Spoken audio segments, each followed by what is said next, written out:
দিদি ভাই, আমি কিন্তু সত্যি সত্যি অত শোলক ফোলক সামলাতে পারবো না। যে তোকে এত করে মিষ্টি মুন্ডা খাওয়াচ্ছে, তুই তাকে আপনি আগে করে পরপর করে রাখলে সে কেন তোর কাছে যাবে কাজ করতে? তুমিই বলতে হবে। এ হচ্ছে বিনোদা, যার কথা তোমায় বলেছিলাম, দি বিনো সেন, যার এইসব অসমাপ্ত ক্যানভাস। আরে ও সব সামাজিকতাতে বিশ্বাসই করে না, অতি অভাজন। এই দেখো, আরে না না, আমি ভুল করেছি। তুমি আমাকে অতি দর্জন ভেবেছেন। ঠিক চিনেছে, ঠিক চিনেছ। আর যদি চিনেই থাকো তাহলে মিষ্টান্ন এদেরই জানা।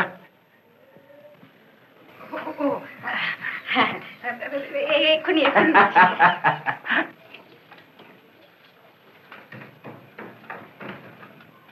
অত না, নজর লেগে যাবে।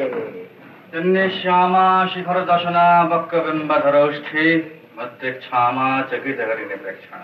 তো কালিদাস লিখেছেন। ওকে দেখে ওই লেখা লেখার কথা ছাড়ো, তুমি ওর কোনো ছবি এঁকেছো? ভাই রে, আমার ক্যানভাসটা অত্যন্ত ছোট।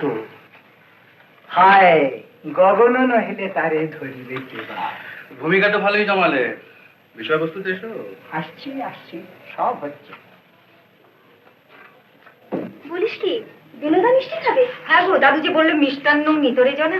কি জানি, এর আগের বার তো খালি তেতো মিষ্টি খাবারে নাকি নিম পাতার রস মিশিয়ে খেত। বলে সন্ন্যাসী নাকি লোভ ভালো নয়, মিষ্টি খাওয়া নিষেধ। সন্ন্যাসী? হ্যাঁ, ওই গেরুয়া কাপড় টাপড় কিনে। আরে মনে মনে সন্ন্যাসী, তাই তো দাদু ওকে দাদা বলে, খাতির করে। যাই দেখি যে সত্যি সত্যি বিনোদ আসছে কিনা। কিন্তু তোমার নাতনি যাবে কি? বুদ্ধি যদি হঠে থাকে নিশ্চয়ই যাবে, কারণ আমি হচ্ছি বুড়ো ঘোড়া, কোনদিন হট করে হুমড়ি খেয়ে মরবো। তুমি জোয়ান আছো, আরো বেশি কিছুদিন ভার বইতে পারবে। আরে সত্যি সত্যি বিনোদ আছে? কেন সন্দেহ হলো কেন? নিমের বদলে মিষ্টি চেয়েছেন যে। সে কি কথা? নিম ছাড়া কি মিষ্টি বাড়ন্ত? না, মিষ্টি আসছে, সঙ্গে নিমের রস চাই কিনা জানতে এলাম। না দিদি, এখন আর নিজের জন্য বিশেষ করে কিচ্ছু চাই না। কি করে চাইবে ভাইয়া? ভাই যে এক গাদা ছেলে পিলে। কি রে শালি, খুব যেন মুসড়ে পড়লি। কেন উনি মুসড়ে পড়বেন কেন? আছে ভাইয়া, কারণ আছে। আমার নাকের ডগার ওপর দিয়ে তোর সঙ্গে এসেছিল প্রেম জমাতে। যেই শুনেছে এক গাদা ছেলে ফিরে, অমনি ফুটো ফানুসের মতন মুখটি চুপসে গেল। হ্যাঁ, আপনি একবারে সব জেনে বসে আছেন। আরে শোন না, অত চড়ছিস কেন? ব্যাপার হচ্ছে যে এই সন্ন্যাসী ভাইয়া হঠাৎ একটা অনাথ আশ্রম খুলে বসেছে। তাতে এক গাদা ছেলে পিলে, এক হেঁসেলে রান্না ব্যবস্থা সব। বুঝলাম। তা ইলিশ মাছ আছে, চলবে? না দাদুর ভাগে কই? চলবে দিদি, সব চলবে। আর ইলিশ পীযূষ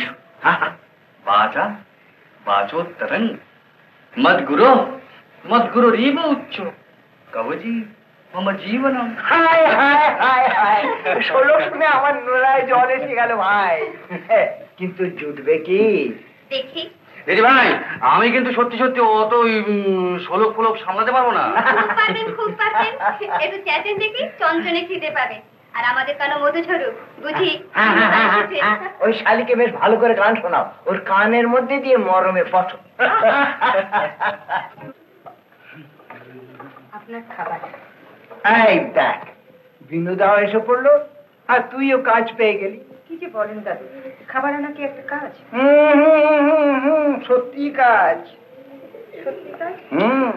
আপনি কি কাজ খুঁজছেন? না না না না না না, তোমার কাছে ও কাজ করতে যাবে না। সে এই তো সুপারিশ করছে। যে তোকে এত করে মিষ্টি মুন্ডা খাওয়াচ্ছে, তুই তাকে আপনি আগে করে পরপর করে রাখলে সে কেন তোর কাছে যাবে কাজ করতে? তুমিই বলতে হবে। হ্যাঁ, দোষ তোর মতো, শুধু তুমি বললেই চলবে না, তাকে আপনজন ভেবে খাতির যত্ন করতে হবে, আবার সেই সঙ্গেই পরপর ভেবে নগদ টাকায় মাইনেটা চুকিয়ে দিতে হবে। বুঝলাম। কাজটা কি মানে, কি ধরনের? না মানে কাজ মানে ওই যেটা খেয়াল আর কি, অনাথ আশ্রম। অনাথ আশ্রম? উত্তম কুমারের সেরা সিনেমা দেখতে হলে ডাউনলোড করুন ক্লিক অ্যাপ।